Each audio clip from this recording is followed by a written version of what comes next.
Hi, I'm Ben Weir. I'm the assistant principal at MUHS here at this year's personal project exhibition for 10th graders. Lots of exciting projects here this year, from how to improve a free throw to making hot sauce to building a battle axe. So lots of cool stuff to see. Hoping that you enjoy this program. Thanks. My name is Miles Gimignani. For my personal project, I made boffer weapons. They are replicas of real-life weapons made soft enough and durable enough so you can hit people, like your friends. One interesting thing I learned is how to implement real-life weapons and how they would be used into a safe way for play use. Hello, I'm Wiley St. Clair, and my personal project is death metal practice and anatomy. I've been doing death metal vocals for 3-ish years now, and I just wanted to show people that a cool subgenre of music that I really enjoy. My main project is just showing 3 weeks of progression through practice, things like throat singing and breath control. And then I have anatomy lessons if anyone's interested in it. And I'll give you guys a sample of a vocal here. That's it. What's something interesting you learned? Oh yeah, something I learned. I learned that a lot of sounds can be easily mimicked through your false chords. Yeah. What's the thing you want people to watch out for when learning death metal? Oh, dude, drink lots of water. It's like the biggest thing. And make sure not to use your vocal cords wrong, because you will permanently damage yourself. So be careful. YouTube. All my stuff is just YouTube, finding stuff online. It's all just home learning. Hi, I'm Sedona. And I'm Julia. And we made vlogs, our personal interest projects. We wanted to learn how to edit videos and hopefully get subscribers as our end goal. Yep. We definitely struggled trying to find a good editing app, but we finally found one called Filmora, and it was really easy to use. It was $12 a month. And it's easy to upload onto YouTube and get easy access to everything that we wanted. Yeah. All right, bye. I'm Evelyn. I built a wooden canvas canoe. It took about 2.5 months to 3 months, and it was an extremely fun process. My dad builds canoes as a living, wooden canvas canoes, so I've always helped him, and I thought it would be a super fun thing to build my own. Normal ones that you paddle are about 17 or 16 feet, so since that takes about 4 months, I wanted to build a mini one, so this is 7 feet.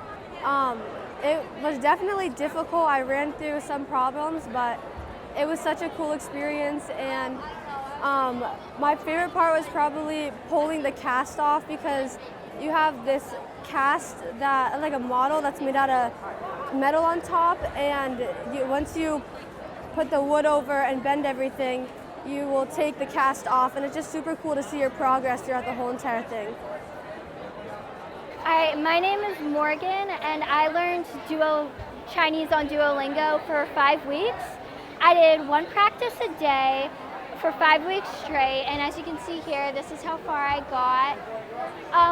One thing that was interesting is that there are different versions, because right here you have kind of a more alphabetical version of talking and spelling, and then here you have Hanzi, which is the symbols, and as you can see, I wrote them in both versions, and you can see it right there.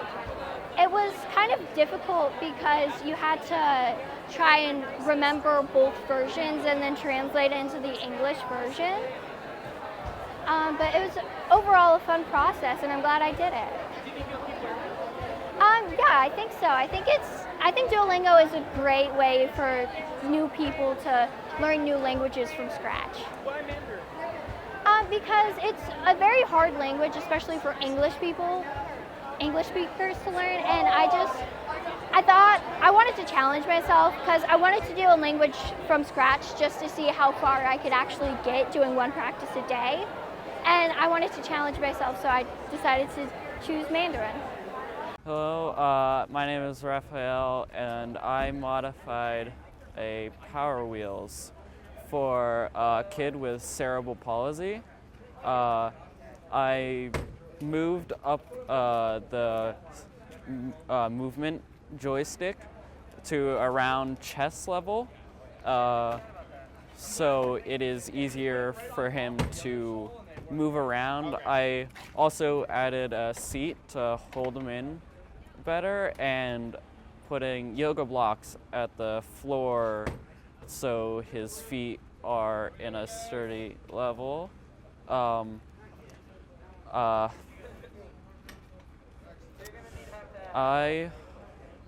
forget the last thing. So, like, what was the most interesting part about it, or what's for the future, or anything like that? The most interesting part about this was wiring it up, because the original wiring was in a small hole and out another, so I had to find ways to put a string through that so I can continuously feed the wire through it so I can extend it. One thing I'd do differently is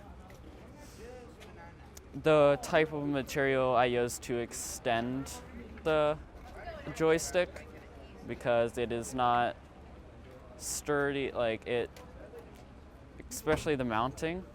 The mounting to it is just a PLA, 3D printed mounting thing, but overall it was fun. All right, my name's Rowdy Malcolm, and I hit different golf balls with my driver to see like how far each ball goes. So overall, the TaylorMade TP5 went the farthest. It had a average distance of 224.4 yards, and I mean, I learned that it had the lowest spin by a lot, so that helped it roll out farther, giving it more distance. Also, the more expensive balls, the Titleist and the TaylorMade, performed a little bit better than the other ones. All of the data was collected on a simulator, so it collects spin, ball speed, distance, and then a lot more. Yeah. Also, I cut the balls open to see all the different technology that all the companies have put into their golf balls and stuff. So it's pretty cool. Yeah, so what do the balls do? So each ball actually has different layers. Like this one right here has 5 different layers. This one has 3, this one has 2. This is a range ball, so it's way cheaper. Also more durable, thicker shell. These ones are, all of these 3, this one, they have 3 layers. So, I don't know, just the different technologies and rubber core that goes into it. Where did you find the simulator? At my house, actually. Yeah. Are you going to be a professional? I don't know, we'll see. Got to get a little better. Where's your favorite course you play? I play at Neshabie in the summer a lot in Brandon, so it's a good course. You play Ralph? I do play Ralph too, yes. Hi, I'm Toby Baker Rouse. I wrote a series of poems and put them into a book. I wrote for 46 days total and used a whole array of different poetic forms and verses and whatnot. I didn't mess around with meter that much, but I think I used a total of 21 different forms.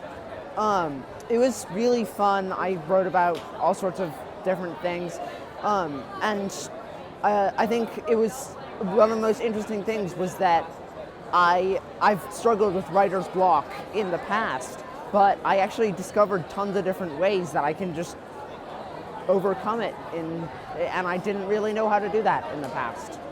So, yeah. My name is James Hellier, and I worked on fixing my slice in golf. I joined the golf team, and my golf coach helped me fix my slice. I watched some videos online that helped me also. I practiced every day after school. I shot 10 shots, and I also had a personal trainer help me a few times. I think that what helped me most was my hand placement and my feet placement, which really helped me fix my slice in golf.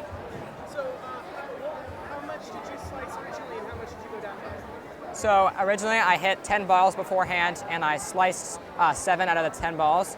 After doing my training for about 2 to 3 months, I shot another 10 balls and I sliced only 2 of those out of 10. And you're on the golf team? I'm on the high school golf team, yeah. Hi, my name is London Allen. My personal project is that I took 3 stuffed dough recipes from around the world. I made them all and then I decided which one was my favorite.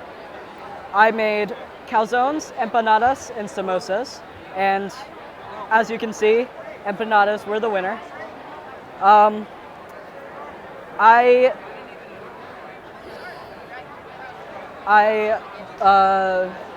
don't really have much else to say. Did you find anything challenging about making them? I think the main challenge was probably making the dough. I had a lot of times where it just it wouldn't, I couldn't get it to be the consistency I wanted. A lot of the times when I fried them, it would get all gummy. It didn't get crispy. These, if they were fresh, they would have been crispy, trust. But alas, I had to Tupperware them when they were still warm, so they got soft. Well, I realized that the recipes that I knew that I'm confident in making are all from America, and I wanted to try to broaden my horizons, so to speak, by choosing some more foreign recipes. Hi, I'm Alice Livesey, and for my personal project, I coach my little sister in lacrosse.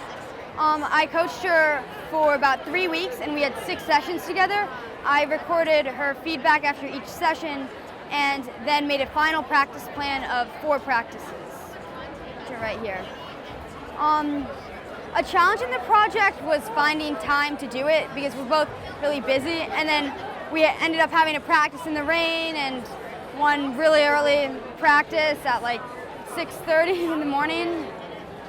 But overall it was pretty fun and it brought us closer together, and I would definitely do it again. Hi, I'm Ellington Patterson. For my personal project, I did acrylic paint, impressionism, and abstract art. For my first piece, Lone Eagle, this was my favorite piece, by the way, I used pool blue acrylic, peacock blue acrylic, ocean green breeze acrylic, and mostly white acrylic. For the Lone Eagle, I really wanted to accentuate the feeling of freedom and just the aspect of life and how it can change in any way or any form. For the second piece, I used splatter canvas. I used a gray background with multiple different colors that really accentuate the gray background, as it is very monotone. The different dimensions and the thickness of the painting really changes the way it may be viewed by different people.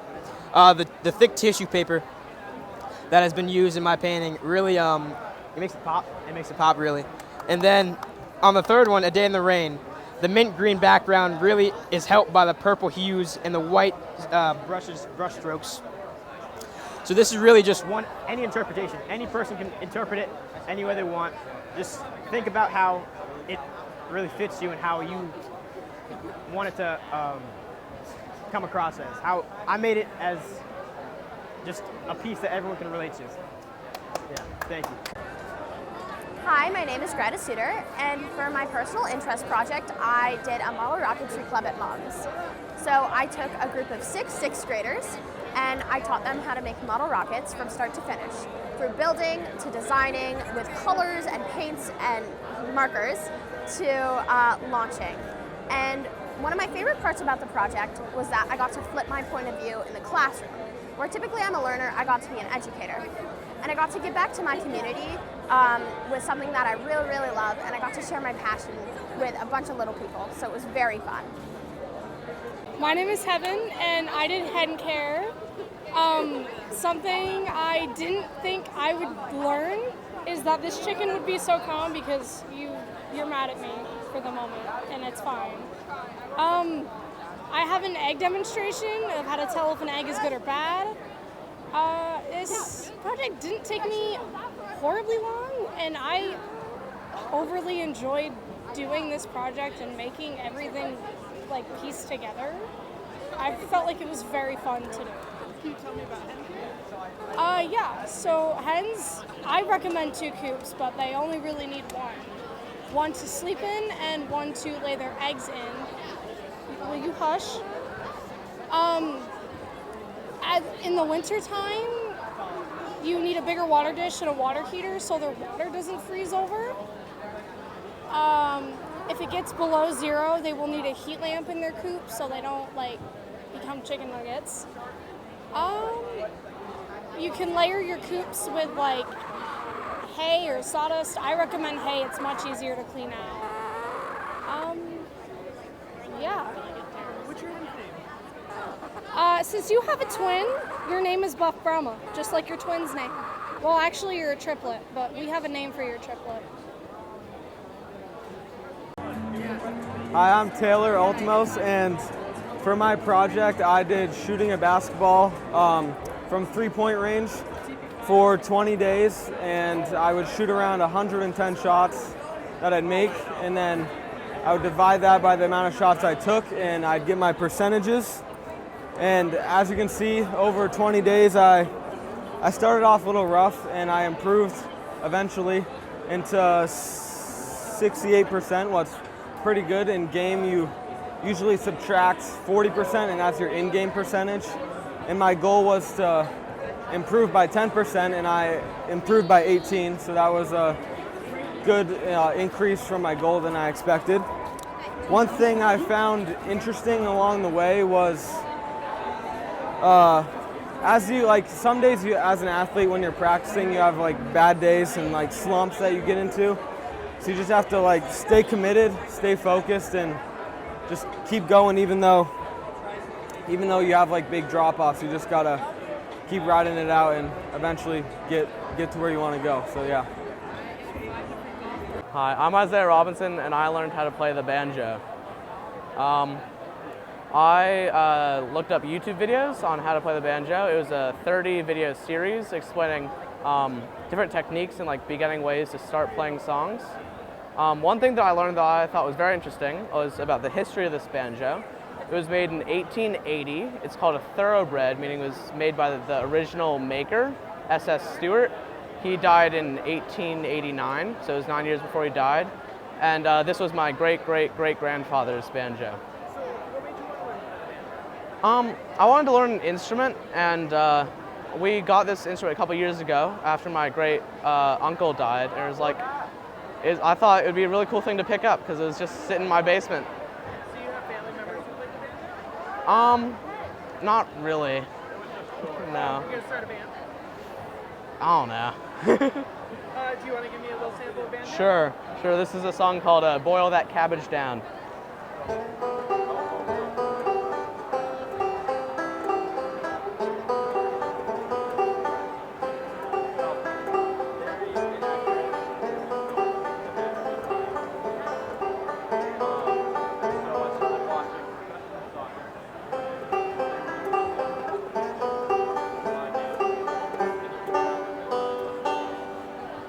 Hi, my name's Lewis. For my personal project, I made a mural. It was a pretty long process. I had to do a lot of research on like using the materials. I used graphite pencils. You know what? I'll show you. I use graphite pencils, which are a lot like regular pencils, but only the lead. I use 9B, which is like very dark, so you're able to make very light marks and very dark marks. The actual like part of the mural, like this part, like the actual making of it, I'd say took me about like 4 hours of like just working, and then I primed it so that it wouldn't smear, and I brought it in. I think one of the most interesting parts about my mural is the fact that I got a piece of plywood that was painted halfway down, so I had to work around that, and I used the same pencil. But you'll notice that the tones are very different due to the material that I was drawing on, because one of it was like paint and the other was the wood. So it ended up being very dark, rich tones at the bottom and harsher, cooler tones up top. Hi, I'm Nora. I did my presentation on ancient Egyptian death ceremonies and rituals, and I also made organ jars, which is what people who used to do mummification would put the mummified organs of the deceased in. And the most interesting thing I learned while doing all of this is that when they take the organs out of the human body, it's just a hook going through your nose, and they just pull them all out at once. Can you lead me through the steps of mummification? Yeah, sure. So when you're mummified, obviously you're dead, right? So they take out, initially they break a hole through your skull and then take out all your organs. And then they'll bathe you in salt for a little while before they wrap your body in linen and then perform a series of hymns and prayers to the gods that will ensure your safety in the afterlife.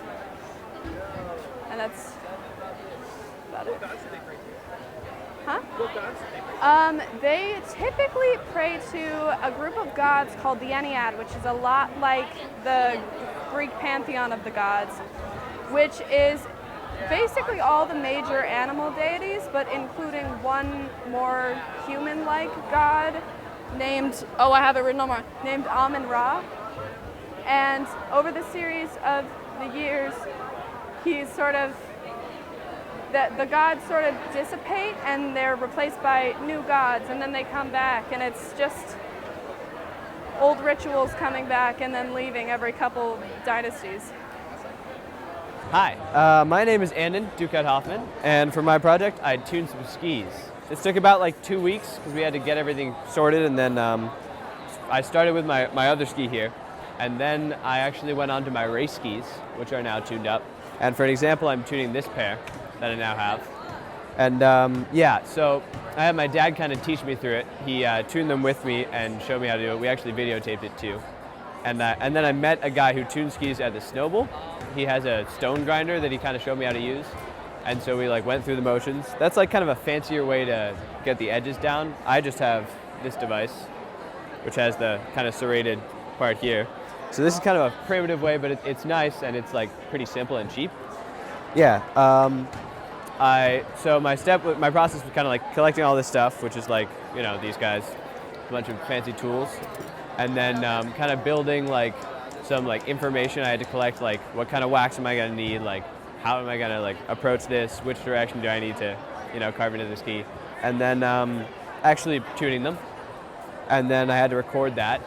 And then the kind of like last part was testing it out. So I actually went out skiing, touring with my dad, and I tried out these guys. One of them untuned, one of them tuned to compare. It was kind of slippery, which was a little hard to ski with, but I could tell that I had kind of like pretty effectively waxed them down and gotten them smooth. I did, however, find out that wax is weird. These guys, we actually got them in a co-op bag right now. But it kind of works in different ways. It's all about hydrophobia and being like resistant to the water. So different waxes will resist more because they melt at different temperatures.